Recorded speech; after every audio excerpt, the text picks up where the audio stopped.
construire une société qui permette à tout un chacun, quel qu'il soit, quelles que soient les circonstances de sa naissance, quel que soit le lieu où il vit, puisse bénéficier de toutes les conditions de son épanouissement et de l'expression de ses talents.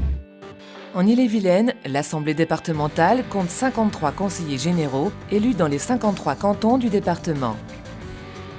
L'Assemblée départementale élit le président du Conseil général. Elle définit également les grandes orientations de la politique départementale et vote le budget. Les services du département sont placés sous l'autorité du président ou du directeur général des services. Ils préparent et exécutent les décisions votées par l'Assemblée. Le Conseil général d'Ille-et-Vilaine compte désormais près de 4000 agents.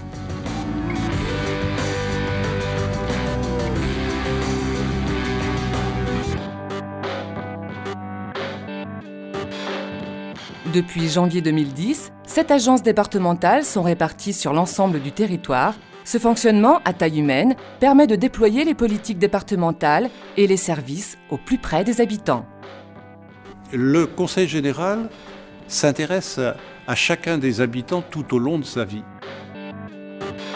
Favoriser l'égalité des chances, et ce dès le plus jeune âge, cette mission est au cœur des priorités du département d'Ille-et-Vilaine. Il agit dès la petite enfance, en aidant au développement des crèches ou en favorisant l'accès de tous à la santé via son service de protection maternelle et infantile.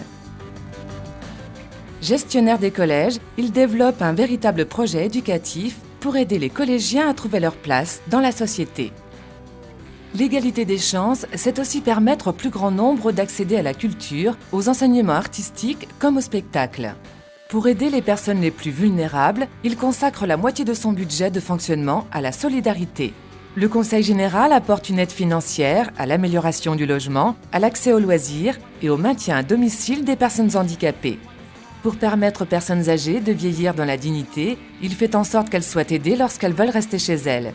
Il veille aux conditions de vie de celles qui sont accueillies dans un établissement.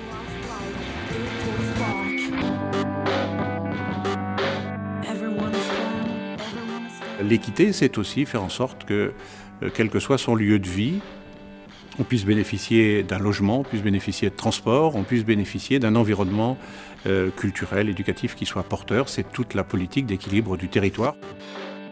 Le département est le garant de l'équilibre entre les territoires, qu'il s'agisse d'habitat, de petite enfance ou encore d'équipements sportifs ou culturels.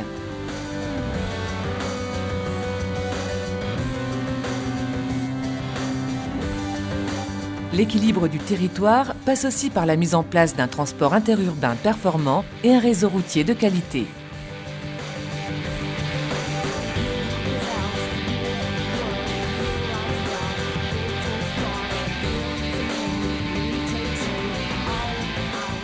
Le département d'Ille-et-Vilaine est l'un des départements où le chômage est le moins élevé parce que nous avons voulu éviter les délocalisations et surtout en permanence innover pour apporter au marché ce dont il a besoin. Mais créer de l'emploi, c'est aussi favoriser le retour de ceux que les épreuves de la vie ont marqués. Dans le département d'Ille-et-Vilaine, on reste au RMI 2 fois moins longtemps qu'en moyenne nationale. Le Conseil général accompagne de nombreux secteurs pour favoriser l'emploi, le dynamisme et l'innovation. Propriétaire de 51 espaces naturels, le département veille à la qualité de l'environnement. L'eau, les déchets, l'énergie, l'urbanisme, les voies vertes, il est présent dans tout ce qui touche à la qualité de vie en Ille-et-Vilaine. Enfin, le Conseil général a la responsabilité des 3450 sapeurs-pompiers qui assurent la sécurité de la population partout sur le territoire. Il faut que nous ayons la capacité à rêver, à avoir une utopie dont on sait bien qu'on ne l'atteindra pas tout de suite, mais qui constitue le fil conducteur de toutes les actions. Help me to forget. Yeah! Shoot.